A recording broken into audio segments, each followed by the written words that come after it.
اليوم بدنا نحكي عن اتيكيت مس كيكة الواين اللي بهالشكل بالطريقة الصحيحة. اليوم سنريكم اتيكيت شرب المياه بالكوباية البلدي. في كتير صبايا بيمسكوا شباب بيمسكوا الكيس بهيدا الشكل، في ناس بيمسكوه بهيدا الشكل، وفي كمان بيمسكوه بهيدا الشكل او يمكن بهيدا الشكل. كوباية ما بتتمسكش كده، كوباية بتتمسك كده او بتتمسك كده او بتتمسك كده او بتتمسك كده، لا مسكات كتير يعني. كلهم غلط.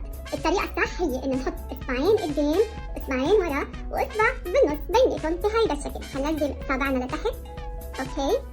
نمسك الكيس بهيدا الشكل.